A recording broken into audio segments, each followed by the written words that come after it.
Hello, my name is Preston, and I'm with Pointit. Thank you for attending our webinar today on video for SEO.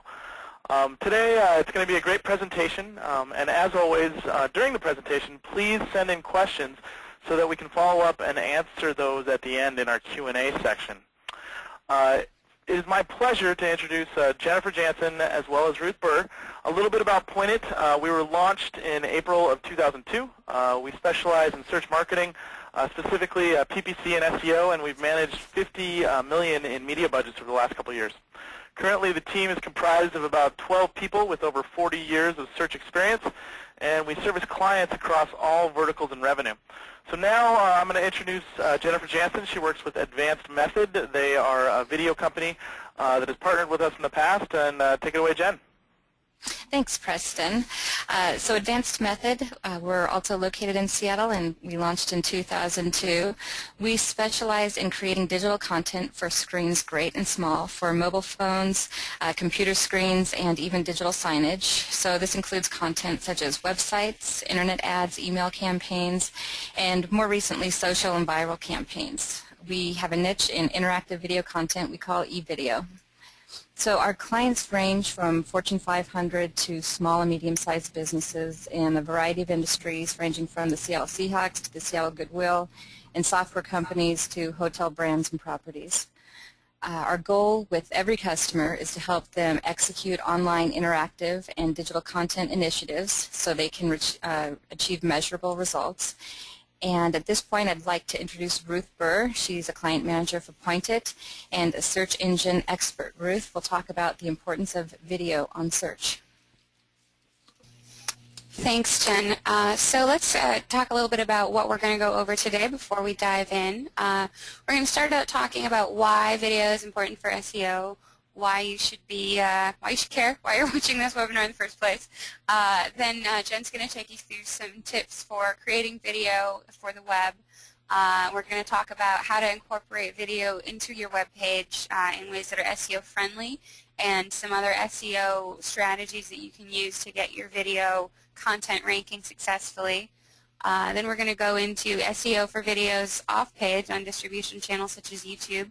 And we'll also be going over some case studies and results. And at the end, we'll be taking your questions. So if you have any questions, use the question submitter form, and we'll be happy to answer those at the end. So let's dive in. All right, so to start out talking about video in search, it's important to understand the fundamentals of blended search. So on the left here is sort of a more classic search page. This is the way that Google and also Yahoo and Bing were serving up results until relatively recently. You know, it's just 10 blue links with a little bit of content. It's all text and it's all information. And so when we were still dealing with classic search, it wasn't as important to be optimizing for things like images, like videos. But now, starting in about 2007, Google started coming out with blended search, where they're actually, in addition to text content, you can see here on the right-hand side, they're mixing in images, they're mixing in videos, they're mixing in a variety of other content. And that's just mostly because over time the user of the internet has gotten more sophisticated, and since more people have the capability to view videos, to play sounds, to view images, people want to find all of that content, and Google, of course, wants you to use Google to find all that content, so it's all mixed together on the page. The nice thing about blended search is if you look at this page on the right, there's content, there's text, there are images, and there's also video content. Each one of these kinds of content is being ranked with a separate algorithm. So, for example, these 4 videos on the page here, instead of competing with all of the other pages on the internet, they're only having to compete with the other videos that are surfacing for that query. So right now is a great time to get into video for SEO because there are fewer pages out there with content on them that would be competing with you for video as opposed to text, which pretty much every web page has. There's also been more than one study on eye tracking showing that people are more likely with an entirely text-based set of results, like in classic search, to just start at the top and scan left to right until they find what they're looking for. But with image and video content, those bright colors, those images stand out, they grab the eye, and people's eyes are actually drawn further down the page. So you have an increased ability to actually get eyeballs on your content in the video section than you might if you were on the 6th or 7th result on the page. So let's take a look at how web results look today. This is Google's latest interface. They actually just rolled it out not that long ago. And as you can see, not only are there multiple videos on this page, but there's also an option on the left-hand side where you can actually drill down and just view videos or just view image content. So people who are actively looking for videos, it's become very important to Google that they use that search engine to find their video content, which is one of the reasons why they purchased YouTube, which they did several years ago. But really, let's talk numbers. Let's quantify what kind of audience you can expect using video for SEO. At this point, over 50% of searches are generating some kind of blended search result. So they're seeing pictures, they're seeing local search, they're seeing news, they're seeing some kind of blended search result. Over half of searches are now seeing something. And a full 38% of those searches are resulting in at least one video result. So it's an increasingly large segment of search engine traffic that, it's almost 40%. You shouldn't be ignoring that. And it's also important to remember not only on your on-page video, but also distribution channels are important because since 2008, the second most popular search engine, it's not Yahoo, it's not Bing, it's YouTube. YouTube, people use it to search more often than they do any other search engine besides, of course, Google, which actually owns YouTube. So between Google and YouTube, you're capturing a wide majority of search traffic, and video is a great way to do that. But again, do we care? Are people who are viewing videos actually giving us money? Because that's what we care about, right? The answer is yes. In 2009, one of the content team senior managers at Zappos.com reported that they'd started adding video to their product demos. So on various pages for their thousands and thousands at this point of products, they had started putting on just little videos, people showing off the product, demonstrating it, and it had a market effect on conversions. Depending on the product, increased SEO conversions anywhere from 6 to 30%, to the point where in 2010, Zappos is aiming to produce 50,000 videos. I mean, if a large online retailer like Zappos is investing that much time in something like video, it's something that smaller online retailers really can't afford to ignore. So that said, hopefully you're at this point all convinced that you need a video, and Jen's going to talk about some different formats and the pros and cons therein. So take it away, Jen. All right, thanks, Ruth. So Quicktime and Windows are a couple of the most common media players for both consumers and professional grade use. Both businesses and consumers like them because they come pre-installed on most Mac and PCs, and the programs and players are relatively easy to use. It's generally assumed that most computers have Windows or QuickTime software, but if they don't, then it's a pretty hefty download, even with a high-speed connection. Additionally, Windows won't play on certain mobile devices, and if you're interested in customization or design of the actual player, there are also some limitations within these two players.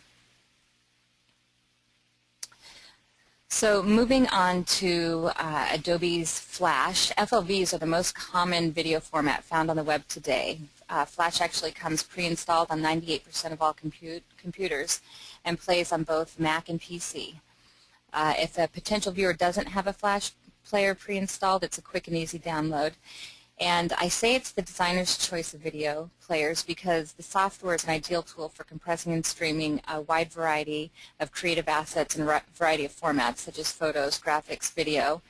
and also creating special effects like animated text, motion graphics. This can all be done very nicely and quickly in Flash. Flash can do all of this and output a production that has a relatively small file size, and Flash preserves the original quality of the assets. Additionally, Flash allows for interactivity. So if you have a lot of content, you can create buttons or interactive sections where viewers can point and click on the information that's relevant to them. And you can also create a mobile version of your production pretty easily from a Flash file. So all of that being said, it's not the most turnkey and easy-to-use software for the general consumer. So I've talked about the three main types of online video media players that are typically used: Windows, QuickTime, and Flash. The standard is actually now moving towards the use of H.264 with an MPEG codec files within Flash players. So this format is compatible with both online and mobile devices. The MPEG H.264 files are also compatible with HTML5, which is soon going to become the new HTML standard as seen in Safari and Google Chrome.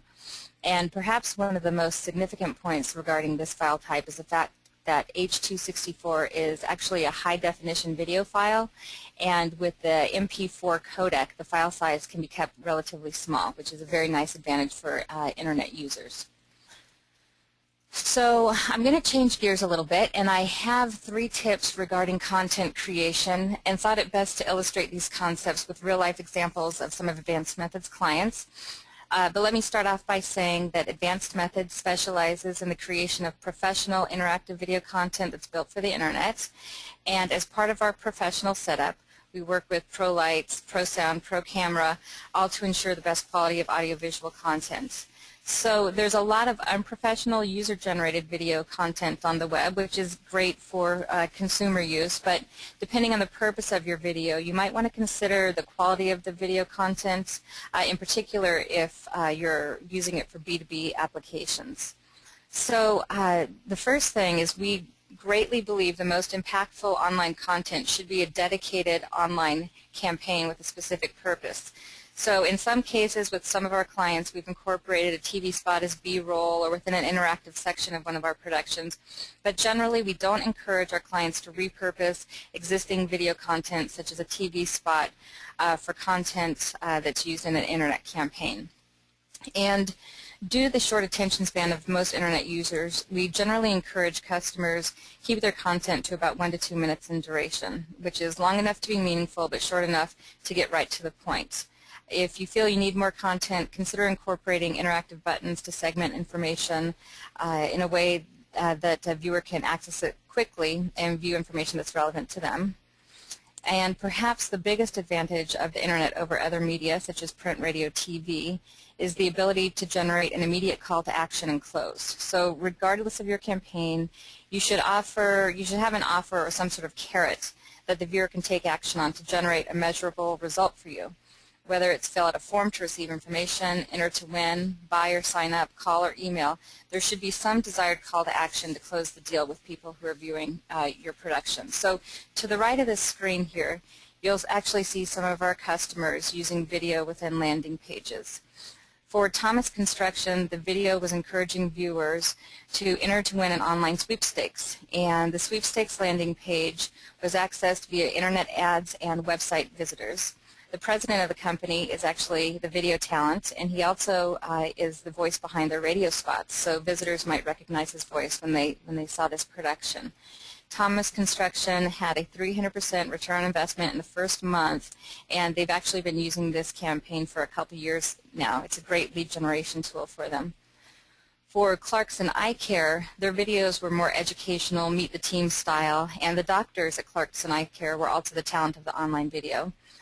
Their call to action was to fill out a form to make an appointment, and this strategy acted as a lead generation tool for Clarkson Eye Care and helped them capture clients from their website. But as you can see in both cases, the video content is relevant and specific to a target market and for online applications with a specific goal and an interactive call to action. Another key benefit of video on the internet is the ability to use sight, sound, motion to create an emotional response from your viewers. The audience should be able to relate to your message, so you want to make sure the information or script is relevant to them and the reason why they came to your page in the first place. The talent should have a certain energy or magnetism to them and should be able to present your information without sounding like they're reading from a script or otherwise in an unpolished or unnatural way. And inflection is also very important, putting the right emphasis on the right words. So you want to make sure that the speaker is well rehearsed in the script. When considering talent, you also want to consider your campaign demographic. Would your audience prefer an authoritative or a softer spokesperson, for example? If working with professional talent, you'll need to direct them on hair and attire to fit the look and feel and tone of your production.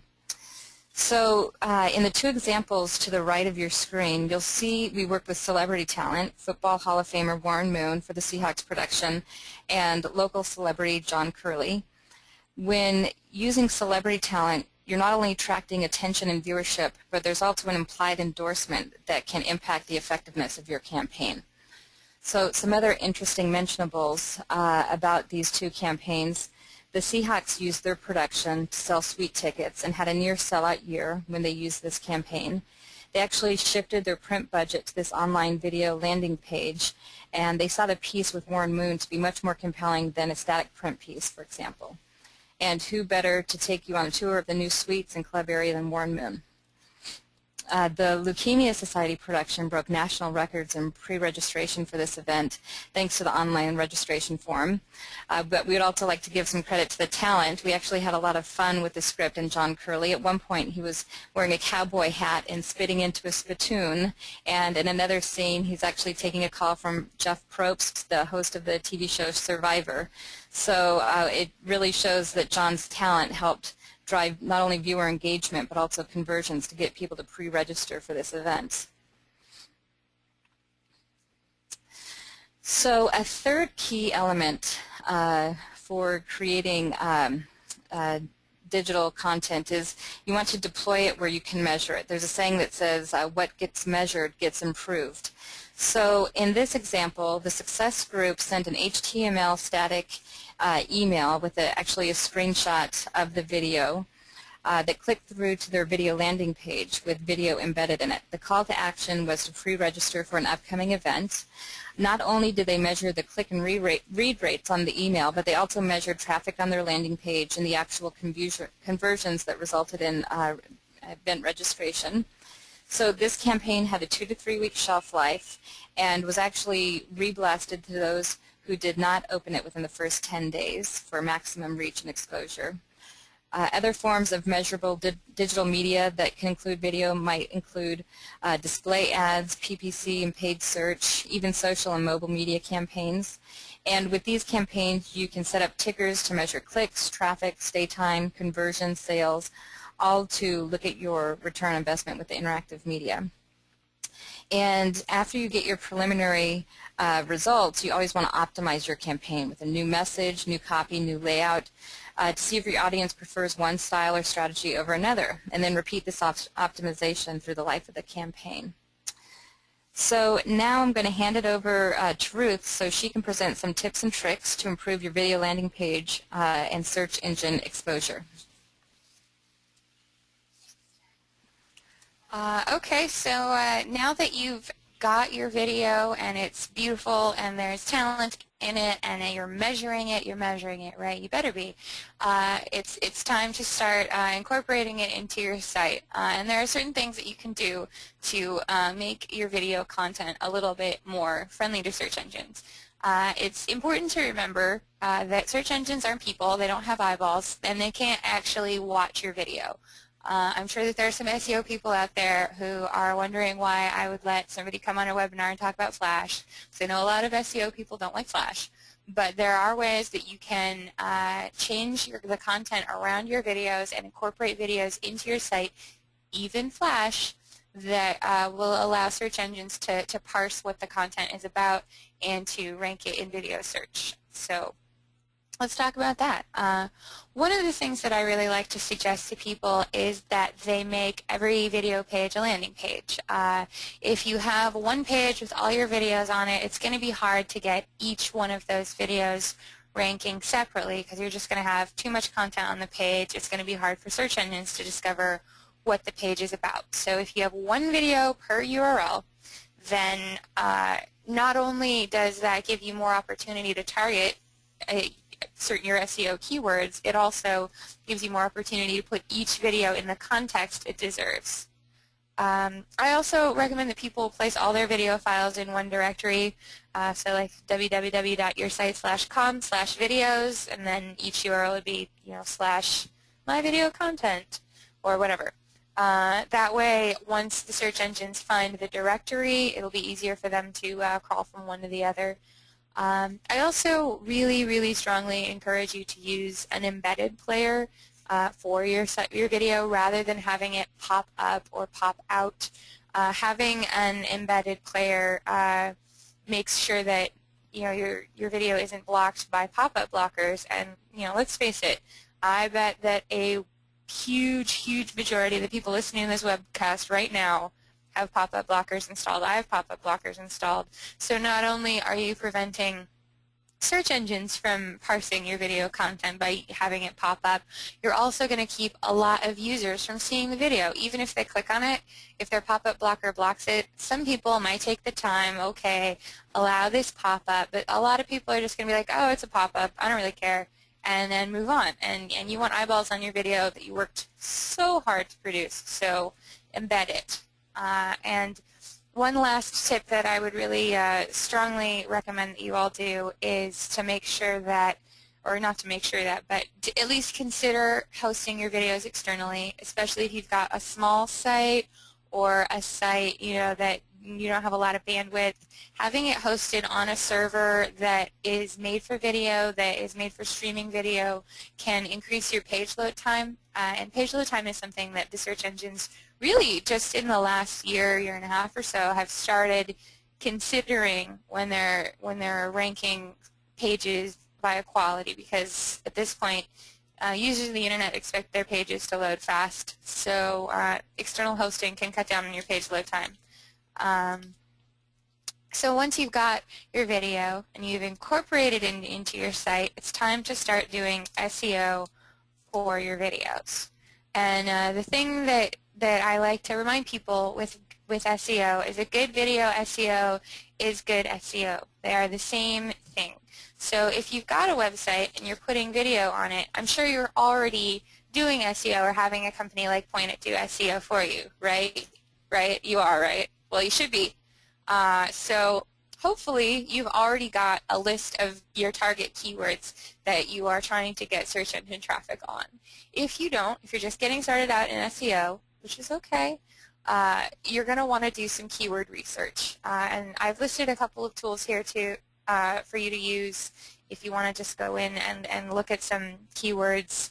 WordTracker.com is a paid tool, but it does have a free application as well if you go to wordtracker.com/free keywords. And Keyword Discovery is another tool, and those are both paid tools, but they'll really help you find keywords that not only have a lot of search volume, because if you're a shoe store, it'd be great to be getting a search volume just on the single word shoes. It's just not always very practical. So what you want to look for when you're researching keywords are keywords that have high search volume but also have a relatively low number of other pages competing for them. And this is going to be a little bit different for SEO than it would be for just text content. So you might want to also, once you've found some keywords, check out what kind of other video content is competing for those words, because if there isn't that many if there isn't that much competition, you might have a real opportunity there to rank for video that you might not have to rank with just text content. And if you're really focused on finding out the trends in search around certain terms, what has gotten more popular, what's happened in the last 90 days, what's happening in certain geographical areas, Google Insights for Search can help you find a lot of that data too. So once you've got your list of target keywords, it's time to add them to the page. Like I said, search engines don't have eyeballs. They can't actually watch your video. So you need to let them know what is on the page. And adding text to the page to put the video in context is not just good for search engines. It's also going to help your visually impaired users who might be using a reader application to help them browse the internet. It's also going to help your mobile users who might have video disabled on their phones, or just anybody who doesn't feel like watching a video can also still tell what your page is about. So one of the great ways to add some text to your page is to actually add a transcript of the video to the page. So if you are thinking far enough ahead, you can actually have people use your search keywords in the course of talking in the video, and then those will show up in the transcripts. You can also just add some descriptive content to the page saying, here's my video, this is what it's about. And that's actually a great place to put another call to action. Either a call to action for whatever your video is ultimately trying to accomplish, or just a call to action to watch the video. Maybe talk some people into watching it. The last option to get some text on the page there are a lot of applications out there where you can add closed captions to your video. That's great for your hearing impaired viewers. It's great for people who might be watching your video on the sly at work, maybe they don't have the sound on, and it's also good for search engines. So let's look at some places on a web page where you might want to add some content. You definitely want to add it in the title tag up at the top. Your target keyword should always be in your title tag. And then you also, if you can, while you're building out your video directory and your unique URLs, one per page, one video per page, why not use your search keywords in the URL too? Using keywords in the URL is a really strong indicator to search engines. This is what this page is about. Because obviously it's important, or you wouldn't have put it in the URL. And then you can also add, like I said, a descriptive paragraph to to talk more about your video and also incorporate your search engine keywords. So now you've got a beautifully produced video, you've incorporated search keywords, they're on the page, they're in the URL, this page is ready to go. The other part of SEO that you can't ignore, and the same is true for video, is, of course, link building. Let's not forget link building. The nice thing about video, especially if you've made a really entertaining or funny or cute video, is that people are more likely to share it with each other than they might be just some random piece of marketing collateral. So make it easy to share your videos, make it easy for people to comment. Allowing comments on your videos also means that people can add their own text to your page. So you've got even more text on your page that you didn't even have to write. How cool is that? You also, just like you would with any other SEO content, want to make sure you're linking to your videos from your site content. Make sure you're cross-linking to other videos. And, this video is meant for watching. Get it out there. Put it out on social media sites. We're going to talk a little bit more about how to optimize for video sharing sites in a second. Tweet your video, post it on Facebook. I post videos on Facebook probably once every couple days. And most of them are of cats doing cute things, but if I saw a great marketing video, I'd put that up on there too. And then one last thing that you can do to help search engines find this amazing page that you've spent so much time creating is to put your videos into an XML sitemap. I like to create a separate XML sitemap just for my videos, just to make it easier for me to track, but you don't have to if you want to just incorporate them into your entire XML sitemap. So one thing that you all should be doing, or have somebody do for you, is have an XML sitemap of your site and be tracking it in Google Webmaster Tools. It's free and it'll help you make sure that all your pages are getting indexed. So we've got a couple of links to some free XML sitemap tools, and you want to upload those to Google Webmaster Tools. If you don't already have an account, you should create one. And it's just a way to say, hey, Google, I have some content, and it's right here. And if you're going to be creating more video content on a regular basis, you might also consider putting that content into an RSS feed and making that available so that people can subscribe directly to your videos in the same way that they would to a blog. And again, with all of these, it's important to continue building links, making sure that people can comment, and making sure that people can share. So that's great. You've got your entire video all optimized, you've got your page all optimized, but it's not just about your on-page stuff. Let's not forget that YouTube is the second largest search engine out there. So it's important to also create things for your own channels, for distribution channels like YouTube. We'll use YouTube as an example because it's the biggest one, but there are a ton of other video distribution channels out there, which Jen is going to talk about in a minute. So since we used Zappos as an example earlier, I've gone to Zappos channel, and they've got their YouTube channel entirely customized for them. You can actually, on your YouTube channel, you can customize it. You can brand it with your colors. They've got their logo on there. And they're working really hard to make sure that their videos are optimized. So let's look at some of the ways that they're doing that. Number one, they've got their logo in the lower left-hand corner of every video. That's great because even if somebody steals the video or records it or posts it somewhere else and it's no longer on your channel, it's still got your logo right there on there. The second thing that they've done is use their target keywords. This video happens to be about cute little Justin Bieber. Look at him. He's so cute.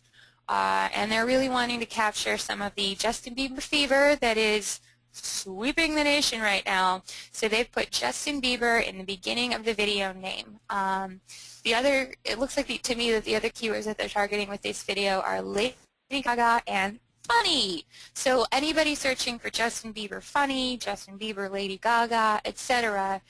is going to be able to find this video. And since those are the keywords that they're targeting, this is going to be a really effective way for them to do that. But it's not all about YouTube. So Jen is going to talk about some other channels that you can use to distribute your video. All right. Thanks, Ruth, for all that information. Most of Advanced Methods B2B clients request a YouTube version of their video to maximize the reach of their content, but beyond YouTube, there is a host of other video distribution channels for video content. They're actually listed here kind of in a ranking with number one being YouTube and going down the list of the top 10. This list changes on a daily basis, but I figured this was a decent snapshot for the sake of talking about video distribution channels. So although every video distribution site offers basically the same functionality of clip sharing, they do have significant differences in everything from audience demographic and social networking features to the traffic and commercial options. So interesting thing is there's a relatively low viewer market share overlap. So some people like YouTube, some people like Google Video or Yahoo, while others are involved in VideoLive or Daily Movement, for example. It all depends on the functionality and the experience that you're looking for. So a couple honorable mentions. VideoLive has no video length or file size limitations, so you can watch all 24 hours of your sister-in-law's labor and delivery. So that's a joke. Grouper has free video editing software in case you don't want to go out and buy the video editing software.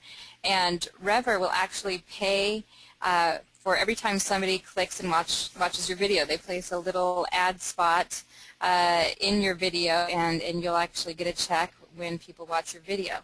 So this information, I believe, is going to be made available after the webinar, so you can go down this list and find out which video distribution channel meets your needs and requirements for distribution. It's all about maximizing the visibility and reach of your video.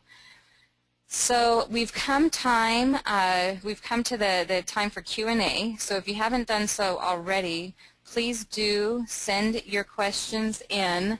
There should be a little questions area within the webinar dashboard that you can type those in, and we will answer those. And so I actually have a question with regards to the actual productions that I referenced, the Seahawks production and this sort of thing. People are wondering if those links are going to be made available. And the webinar slides, I believe, and links will be available after this event if you wanted to preview what some other examples of video embedded in landing pages might look like. So another question, what are your thoughts on using YouTube as the host? Are there other free options that are easy to use? So, and this is actually on the slide, the video distribution channel slide, so that question can be answered in the slide deck. And another question, how much value do inbound links from YouTube, etc. provide? And I'll actually ask Ruth to answer that question. Sure. So with inbound links from place like, I mean, if you can get content hosted on Hulu, that's awesome. But from YouTube as well, I mean, it is a high authority link. The real value, in my opinion, from getting inbound links from YouTube, specifically, is that it does capture such a large percentage of searchers at this point that people who might not be able to find your content on your page might be able to find it on YouTube. So if you've got a well-customized channel, if you're taking the time in your descriptions of your videos to, and also one thing that I like to do to help get more juice from YouTube is to make sure that as part of the video, the URL that I want people to visit is included. Doing these things can actually drive a lot of users in addition to having some SEO value as well. Great. Another question, does adding the keyword into the URL have any impact on the quality score in Google? And I think we answered that a little bit with regards to adding keywords into URLs and how that is an important indicator for the quality of Google Store. Is there anything that you would want to elaborate on that, Ruth? Well, when we talk about quality score in Google, usually what we're talking about is paid search, and sort of the organic version of quality score is Google PageRank. And inbound links are always important for PageRank, and keyword in URL, in my experience, yeah, it definitely has an impact on your PageRank. And it can also have an impact just on your likelihood to rank for that specific keyword. So it's important to sort of have both of those factors in place. Having the keyword in the URL is going to help you rank for that specific keyword. Having a high page rank, which you want to drive not only with good SEO content, but by having crawlable content, having lots of inbound links, getting your fundamental SEO tenets in place. All of those things together are going to increase your page rank, which is also going to help that page rank for that keyword. What other questions do we have? We got some more coming in. We did have a question about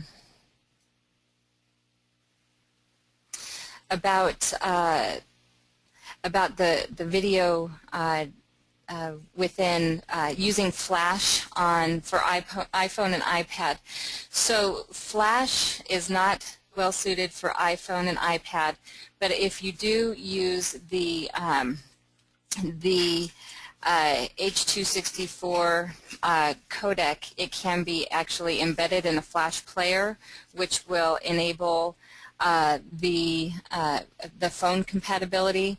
So iPhones and iPads, they are not, they don't allow for preview of Windows content or Flash content, but with the H.264 and MPEG codec, that will enable Flash on an iPhone when that file is actually going through Flash. So that being said, that is a relatively new technology, and there's a lot of research and development yet to be done for delivering video via iPhone and iPad. So I expect that to be a growing market in the coming years, and also relatively soon, since those two products are really taking off.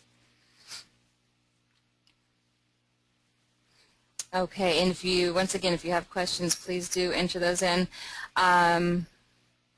So I did get a question that is actually a really common question for most people that are considering video, and that is, what's the production process for video? So some people might be turned off by creating video because there's a perception of it being very labor-intensive or expensive. I think you would find it to be actually very cost-competitive with other media that you might be considering, such as print, radio, TV, or other either online search marketing initiatives. So it can be a huge value added to those campaigns as well, delivering a much more rich and interactive user experience. So that kind of addresses the cost question. With regards to the process, it is a somewhat intimate process. It's very collaborative. The information does need to be, coming from within your organization, obviously. But generally speaking, we break the production down into 3 phases: pre-production, the recording session, and post-production. And in pre-production, we would collaborate with you, consult with you regarding the campaign goals, the best strategy with regards to messaging, talent, storyboarding. And then once the script and the talent are identified, then we set up the recording session and begin to gather the storyboard assets. And before the video shoot, we usually have a phone call to discuss with the director the tone and the type of planning that we need to do before the shoot. So even if you're not present at the shoot, the director can coach the talent to get the proper tone, inflection, and delivery that we need. And after the video session is complete and all the storyboard assets are procured or otherwise delivered, we head into post-production, and depending on the length and complexity of the production, we'll usually have the first version in a few days or a week later. We then get your feedback and then submit the second version for your approval. So we do consult with you all the way to keep you in the loop, and not necessarily to make more work or requirements from you, but it's definitely a collaborative approach, and that's a very kind of high-level answer to that question.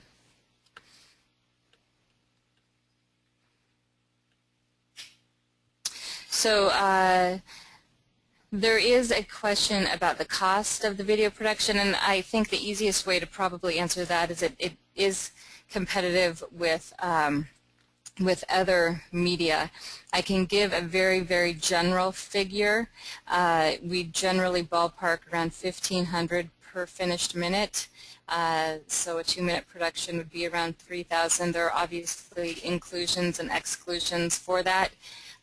But very generally speaking, I think that's extremely cost competitive with other forms of media, and like I said, it can add a lot of value, especially if it's integrated into a larger campaign.